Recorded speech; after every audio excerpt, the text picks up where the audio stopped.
లేదా వీళ్ళందరూ కూటమిలాగా ఏకమైన గ్రాండ్ అలయన్స్ లాగా రావడం కానీ, ఏదో వీళ్ళు చేస్తున్న హడావుడితో మేమే రాబోతున్నామని ఆర్భాటంగా ప్రచారం చేసుకోవడం కానీ, వీటన్నిటి ఫలితం ఏదన్నా ఉంటే ఇదిగో రచ్చ జరగడం, గొడవ హడావుడి జరగడం, ఇది రేపు కౌంటింగ్లో దీని ప్రభావం ఏమైనా చూపించాలి అధికారుల మీద కానీ, ఇంకో రకమైన ఒత్తిడి తీసుకొచ్చి కానీ అనే ప్రయత్నం జరగచ్చు. ఈ విషయమే మా పార్టీ వాళ్ళకు కూడా అందరికీ చెప్పాం. సంయమనంతో ఉండండి, ఎక్కడ ఇది కావద్దు, but at the same time గట్టిగా నిలబడండి, అబ్జెక్షన్స్ ఎప్పటికప్పుడు వెయిట్ చేయండి, ఫోకస్డ్గా ఉండండి అని చెప్పాం. అండ్ దీంతో పాటు నిన్న వచ్చిన సర్వేలు కానీ వాటిలో చూస్తే మళ్ళీ మేము ఫీల్ అయ్యేదైతే ఈ సర్వేల్లో ఏదైతే రియల్గా ఫీల్డ్లో జరిగిన వాటికంటే కూడా ఇంకా మరింత మెరుగైన, చాలా మెరుగైన రిజల్ట్స్ ఉండబోతున్నాయి. ల్యాండ్ స్లైడ్ ఇది ఉన్నా ఆశ్చర్యపోవాల్సిన అవసరం లేదు. ఎందుకంటే మరి సైలెంట్ ఓటు, వేరే ఊర్ల నుంచి వచ్చిన వాళ్ళు అయినా కూడా హైదరాబాద్ కానీ బెంగళూరు కానీ ఎక్కడికైనా బతుకు తెరువు కోసం పోయిన వాళ్ళు అయినా ఎవరైతే జగన్మోహన్ రెడ్డి గారి వల్ల కంటిన్యూస్ గా బెనిఫిట్ కావడమే కాదు, అదే కంటిన్యూస్ గా బెనిఫిట్ కావడము, దానివల్ల వాళ్ళ ఫ్యామిలీస్ అన్ని బాగుపడడం, ఈయన ఉంటేనే మరింత మాకు మేలు జరుగుతుంది అని అనుకోవడం వల్లనే గతంలో ఎన్నడూ లేనంతగా వచ్చారు ఇక్కడికి, అక్కడి నుంచి వచ్చి ఓటు వేసిపోయారు అనేది మేము అనుకుంటున్నాం. ఎందుకంటే బయటకు వెళ్లిన వాళ్ళు ఎక్కువ బతుకు తెరువు కోసం పోయిన వాళ్ళు ఉంటారు. బలిసిన వాళ్ళు లేకుంటే విపరీతంగా ఆర్థికంగా ఇదిగా ఉండేవాళ్ళు అక్కడ ఉండేవాళ్ళు కొద్దిమందే ఉండొచ్చు.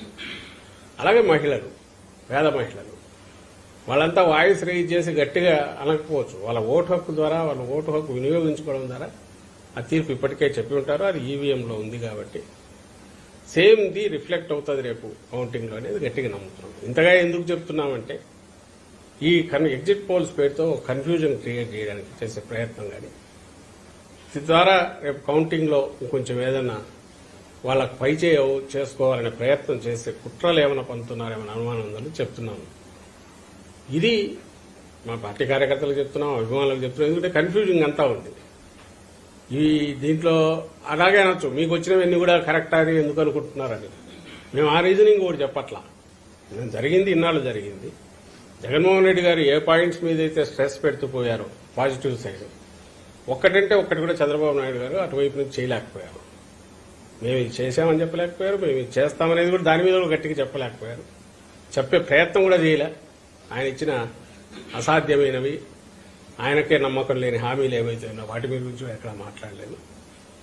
ఎంతసేపున్నా జగన్మోహన్ రెడ్డి గారిని తిట్టడం మీదనే ఆయన పోయాడు.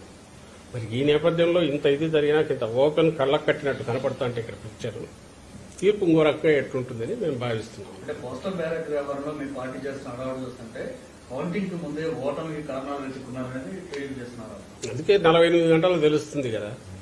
ఇప్పుడు ఈ రోజు మేము చేసే ప్రయత్నం అంతా కూడా ఎవరైనా ఎక్కడన్నా కన్ఫ్యూజన్ ఉంటే మేము రిప్రజెంట్ చేసేది వీకర్ సెక్షన్స్ ని రిప్రజెంట్ చేస్తున్నాం, వాయిస్ లేని వాళ్ళని రిప్రజెంట్ చేస్తున్నాం. ఎవరి కోసం అయితే జగన్మోహన్ రెడ్డి గారు పూర్తి గట్టిగా నిలబడారు వాళ్ళని రిప్రజెంట్ చేస్తున్నాం. అందువల్ల వాళ్ళు కన్ఫ్యూజ్ కావడదని ఒక మెసేజ్ ఇస్తున్నారు. లేకపోతే ఇది కూడా మాట్లాడేవాళ్ళం కాదు. ఎందుకంటే ఎల్లుండి ఎలాగో తెలుస్తుంది. దాని చూసి సంబరాలు చేసుకోవాల్సిన అవసరం లేదు, ఏది ఎగ్జిట్ పోల్స్ చూసి, లేదా ఇంకో రకంగా కావాల్సిన అవసరం లేదు. పోలింగ్కు ముందన్నా ఏమైనా మాట్లాడితే ఇది ఇన్ఫ్లుయెన్స్ చేయడం కోసం అనుకోవచ్చు. ఈ రోజు మేము చెప్తున్నది ఎవరైనా కన్ఫ్యూజన్ ఉంటే ఏం అక్కర్లేదు, బ్రహ్మాండంగా ఉన్నామని అది చెప్పడం కోసం. రెండవది, మేము ఓటమి కారణాలు వెతుక్కోవాలంటే కంఫర్టబుల్ గా వస్తాం. నేనెందుకు చెప్తాను, ఏదో ఇంకోటి ఏదో చెప్తాను. కానీ వాళ్ళు చేసే కుట్రలకు ఉదాహరణ తార్కాణాలు అయితే కనపడుతున్నాయి కాబట్టి. లేకపోతే మళ్ళీ పోస్టల్ బ్యాలెట్ అనే దాంట్లో ప్రొసీజర్ లాస్ట్ జూలైలోనే వాళ్ళు ఒకటి ఇచ్చారు, ఒక ప్రాసెస్. దానికి భిన్నంగా ఈరోజు ఎందుకు వాళ్ళు అడగడం, టీడీపీ వాళ్ళు అడగడము, ఏదో గెజిట్ ఆఫీసర్ దాంతో పాటు పర్టికులర్ రిక్వైర్మెంట్ ఉంది, ఏది సీల్ వేయాలి లేదా వివరాలు ఇవ్వాలని ఏదైతే ఉందో స్టిపులేట్ చేసింది పోస్టల్ బ్యాలెట్ దాంట్లో, అది లాస్ట్ జూలైలో కూడా ఇచ్చారు. ఈ రోజు వీళ్ళు టీడీపీ వాళ్ళు వెళ్ళి ఒక రిప్రజెంటేషన్ ఇవ్వడము, ఏది అక్కర్లేదు నేరుగా బ్యాలెట్ తీసుకొని చూడండి, అది వ్యాలిడ్ అయితే చాలని అడగడము, దాన్ని ఎలక్షన్ కమిషన్ కన్సిడరేషన్లోకి తీసుకుని అంతకంటే ఇంకా అన్యాయంగా 4 లైన్లతో ఒకటి ఇచ్చేసేయడం, ఓన్లీ ఈ స్టేట్కి సంబంధించి. మరి దేని సూచిస్తుంది? అలాగే పోలీసుల మీద వీళ్ళు పెడుతున్న ప్రెజర్, మాచర్లలో మన శాసనసభ్యుడికి సంబంధించి అడ్డగోలుగా పోయి ఆయన మీద అక్రమంగా కేసులు పెట్టి అన్ని చేస్తే, అటువైపు రిగ్గింగ్ జరిగిన వాటిని పట్టించుకోకుండా ఈయన మీద కేసు పెట్టేసి ఇచ్చేస్తే, కోర్టుకు వెళ్లి రిలీఫ్ తెచ్చుకోగానే 10-20 రోజుల క్రితం ఎప్పుడు పాత కేసులన్నీ తోడి మళ్లీ కేసు పేరు పెట్టి ఇది చేయగలగడం, ఏది మేమే అధికారంలో ఉన్నాం ఉండి కూడా చేయగలిగాం కాబట్టి ఎవరు ఇన్ఫ్లుయెన్స్ పనిచేస్తున్నట్టు ఇప్పుడు 10-20 రోజుల తర్వాత దానికి సంబంధించి మళ్ళీ కోర్టుకు పోవాల్సిన పరిస్థితి వచ్చింది.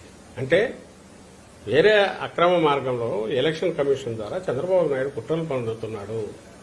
ఆయన చాలా క్యాల్కులేటెడ్గా మూవ్ అవుతున్నాడు. అడ్డంగా ఇది చేసేసి రేపు ఎలక్షన్ కౌంటింగ్ లో ఏదో చేయాలని ప్రయత్నం చేస్తున్నాడు అనేది కనపడుతోంది అని అంటున్నాం. నేను సౌకర్యం అనట్లా, ఆయన వచ్చి ఏదో చేస్తాడనట్లా. ఇగో ఈ ఉదాహరణలు చెప్తున్నాం. అందువల్ల మనం అప్రమత్తంగా ఉందామని అంటున్నాం. అంతే తప్ప ఏదో భయపడిపోతున్నామని ఎవరో అనట్లా. అంటే చంద్రబాబు మీద మీరు ఆరోపణలు చేస్తున్నారు కానీ ఆల్రెడీ మీ మీద క్రిమినల్ కేసు కూడా నమోదైంది, కౌంటింగ్ కేసు ఎట్లా రెచ్చగొడుతున్నారు. ఆయన అదే పని చేస్తున్నాడు. మామూలుగా కేసులు పెట్టేట్టున్నారు, పోయి కంప్లైంట్ ఇచ్చినట్టున్నారు. ఆ రోజు ఈ రోజు చెప్పింది అదే చెప్తున్నాం. ఇన్వాలిడ్ ఓటు వ్యాలిడ్ కాకుండా చూడండి, గట్టిగా నిలబడండి అని అన్నాం. వ్యాలిడ్ ఓటు ఇన్వాలిడ్ కాకుండా చూడమని అంటున్నాం. అలాగే చంద్రబాబు లాగా ఆయన అప్పుడు సీఈఓను పోయి బెదిరించినట్టు మేము ఎక్కడా బెదిరించలేదు. ఫిజికల్ గా ఎవరిని థ్రెటన్ చేయలే. అలాంటి దానికి